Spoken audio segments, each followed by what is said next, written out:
జనాన్ని నమ్మించి నట్టేట ముంచిన చంద్రబాబు ప్రభుత్వం ఆయన ఎప్పటిలాగే ఎన్నికల్లో హామీలు ఇవ్వటం, ఆ తర్వాత అధికారంలోకి వచ్చిన తర్వాత ప్రజల్ని ఎలా మోసం చేస్తాడో ఈ బడ్జెట్ లో మీరు చూస్తే ఆయన తన ఇచ్చిన హామీల్ని ఎలా గాలికి వదిలేశాడో స్పష్టంగా అర్థమవుతుంది. ముఖ్యంగా మహిళలకి ఇంట్లో ఎంతమంది ఉంటే అంతమందికి 1500 ఇస్తాం, నీకు 1500 నీకు 1500 అని గొప్పగా ప్రచారం చేసుకున్నారు. కానీ ఈ రోజు బడ్జెట్ లో చూస్తే ఆ హామీకి ఎక్కడా కూడా ప్లేసే లేదనేది మనకు కళ్ళారా కనిపిస్తుంది. అంతేకాకుండా ముఖ్యంగా నిరుద్యోగులకి ఉద్యోగ అవకాశం ఇస్తాము లేదా నిరుద్యోగ భృతి ఇస్తామని ఈ రోజు నిరుద్యోగుల్ని ఏ విధంగా పంగనామాలు పెట్టారో మనం కళ్ళారా చూస్తున్నాం. అండ్ ఈ రోజు మీరు చూస్తే ఉచిత బస్సు ప్రయాణాన్ని అందరికీ కూడా మహిళలకు ఇస్తామని చెప్పి ఆ ఊసే బడ్జెట్ లో లేకపోవడం అనేది దురదృష్టకరం. ఇక ముఖ్యంగా చదువుకున్న పిల్లలు వాళ్ళకి ఇచ్చే తల్లికి వందనం. సో ప్రతి సంవత్సరం 12,400 కోట్లకు పైగా అవుతుంది. అంటే 2 సంవత్సరాలకి కలిపి 25,000 కోట్లు ఈ రోజు బడ్జెట్ లో కేటాయించాల్సి ఉంటే కేవలం 9,400 కోట్లు మాత్రమే కేటాయించారు. ఎందుకు ఇది చెప్తున్నానంటే లాస్ట్ ఇయర్ కూడా ఇలాగే కేటాయించి ఏ విధంగా తల్లికి వందనం ఇవ్వకుండా మోసం చేశారో మళ్లీ ఇప్పుడు అదే కేటాయించిందే కొంచెమైనా అది మళ్లీ ఇవ్వకుండా మోసం చేయడానికి వీళ్ళు అంకెల గారడి ఎలా చేస్తున్నారో తల్లులు తెలుసుకోవాలని కూడా ఈ సందర్భంగా తెలియజేసుకుంటున్నాను. ఇక ముఖ్యంగా అన్నదాత సుఖీభవ, అన్నం పెట్టే అన్నదాతని ఎలా ఈ ప్రభుత్వం మోసం చేస్తుందో మనం వాళ్ళ అధికారంలోకి వచ్చిన రోజు నుంచి కళ్ళారా చూస్తున్నాం. ఈ రోజు వాళ్ళకి 10,400 కోట్లకు పైగా కేటాయించాల్సి ఉంటే కేవలం 6,300 కోట్లు మాత్రమే కేటాయించారు. 2 సంవత్సరాలకి కలిపి 21,000 కోట్లు ఇవ్వాలి అన్నదాతలకి. కానీ ఇప్పటి వరకు ఒక పైసా కూడా ఇవ్వకుండా వారి నడ్డి ఎలా విరిచారో మనం కళ్ళారా చూస్తున్నాం. ఇక మీరు చూస్తే డ్వాక్రా మహిళలకి ఈ బడ్జెట్ ఎలా టోక్రా ఇచ్చిందో అందరూ కూడా చూసి ఏడుస్తున్నారు. ఎందుకంటే హామీలు ఇచ్చినప్పుడు 10 లక్షల వరకు సున్నా వడ్డీ రుణాలు ఇస్తామని చెప్పిన ఈ కూటమి ప్రభుత్వం ఈ రోజు ఆ హామీని బడ్జెట్ లో పెట్టకపోవడం చూస్తే ఇక మనకి ఇచ్చినట్టే అని డ్వాక్రా మహిళలు ఏడుస్తున్నారు. ఎందుకంటే ప్రతి కుటుంబంలో ఒక మహిళ డ్వాక్రా గ్రూప్ లో ఉంటుంది. తాను పొదుపు చేసుకున్న డబ్బుతో ఈ రోజు తన కుటుంబ అవసరాలను తీర్చుకునే వాళ్ళని ఎలా ఈ చంద్రబాబు నాయుడు మోసం చేశాడో ప్రతి ఒక్కరు కూడా గమనిస్తూ వచ్చారు.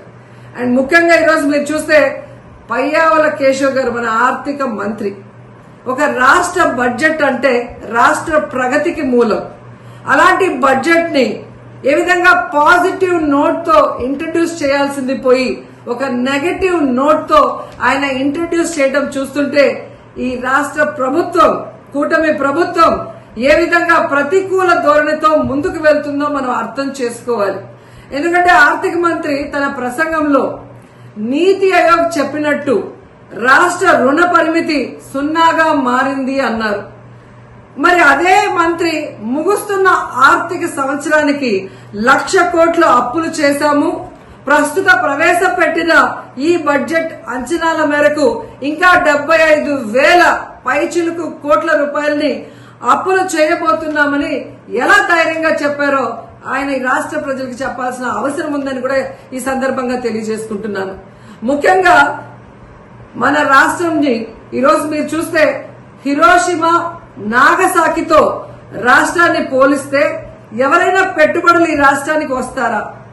ఈ రాష్ట్రాన్ని బాగు చేయాలనుకుంటున్నారా, సర్వనాశనం చేయాలనుకుంటున్నారా అనేది ఆయన చెప్పాల్సిన అవసరం ఉంది. ఎందుకంటే ఈ రోజు పయ్యావుల కేశవ్ గారు చంద్రబాబు నాయుడు గారిని ఇంప్రెస్ చేయడానికి భజన చేయడానికే సమయం అంతా కూడా వెచ్చిస్తున్నారు తప్ప తను పెట్టే బడ్జెట్ ఈ రాష్ట్రానికి రాష్ట్ర ప్రజలకి ఉపయోగపడే విధంగా పెట్టాలి అన్న దాని మీద ఆయనకి కాన్సన్ట్రేషన్ లేదు అనేది మనం ఆ బడ్జెట్ ప్రసంగం చూస్తేనే అర్థమవుతుంది.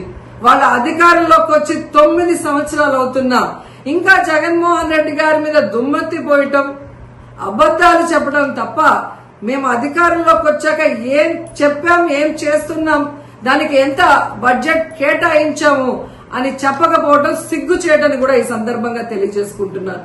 ఎందుకంటే చంద్రబాబు నాయుడు ముఖ్యమంత్రిగా దిగిపోయే నాటికి, జగన్మోహన్ రెడ్డి గారు ముఖ్యమంత్రిగా ప్రమాణ స్వీకారం చేసే నాటికి రాష్ట్రం ఖజానాలో 100 కోట్లే ఉంది. కానీ ఏ రోజు జగనన్న నెగటివ్ గా మాట్లాడలేదు. మేము చేయలేము, రాష్ట్రం అప్పుల్లో ఉందని చేతులెత్తేయలేదు. చక్కగా రాష్ట్రాన్ని పరిపాలించాడు, సంపదని సృష్టించాడు. తనిచ్చిన ప్రతి వాగ్దానాన్ని 99% ని ఏ విధంగా అమలు చేశారో ఈ రాష్ట్ర ప్రజలందరూ కూడా గమనించారు. కానీ మీరు, నేను కేంద్రంలో చక్రం తిప్పాను, నాకు ఇన్ని సంవత్సరాల అనుభవం ఉంది, విజన్ ఉంది, విస్తరాకుల కట్టుందని చెప్పిన మీరు రాష్ట్రంలో ఎన్ని అప్పులున్నాయి, రేపు అధికారంలోకి వస్తే ఏం చేయగలము, ఎంత చేయగలము అని తెలీదా? తెలియకుండానే మీరు హామీలు ఇచ్చారా? అంటే ప్రజల్ని మోసం చేయడానికి ఎంత దూరమైనా వెళ్తారా? ఈ రాష్ట్రంలో జగన్మోహన్ రెడ్డి చేసిన అప్పులు చాలా తక్కువ. చేసిన ప్రతి దానికి కూడా ఈరోజు వైట్ పేపర్ లో క్లియర్ గా రాసి చూపిస్తున్నాం.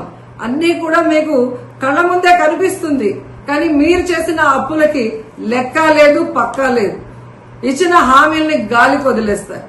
అండ్ సిగ్గు లేకుండా ఈరోజు జగన్మోహన్ రెడ్డి గారు తెచ్చిన వాటిని మేం తెచ్చామని గొప్పగా చెప్పుకుంటున్నారు.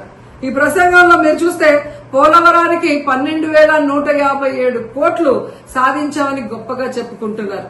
ఇదే ఆర్థిక మంత్రి పయ్యావుల కేశవ్ గారిని అడుగుతున్నాను, మీరు అపోజిషన్ ఎమ్మెల్యేగా ఉన్నప్పుడు, జగనన్న ముఖ్యమంత్రిగా ఉన్నప్పుడు కేంద్ర ప్రభుత్వాన్ని ఒప్పించి ఈ నిధుల్ని జగనన్న కాదా తీసుకొచ్చింది? 2023-24 బడ్జెట్ సంవత్సరంలోనే అధికారిక ఆమోదం పొందింది. అప్పుడు అసెంబ్లీలో అపోజిషన్ ఎమ్మెల్యేగా ఉన్నా మీకు తెలీదా? ఎలా సిగ్గు లేకుండా అది మేం తెచ్చుకున్నాము అని మీ క్రెడిట్ గా చెప్పుకుంటున్నారో నాకైతే అర్థం కావట్లేదు. కనీసం దాన్ని సక్రమంగా ఉపయోగించి ఆ పోలవరాన్ని తొందరగా పూర్తి చేయండి అని కూడా మిమ్మల్ని కోరుకుంటున్నాను.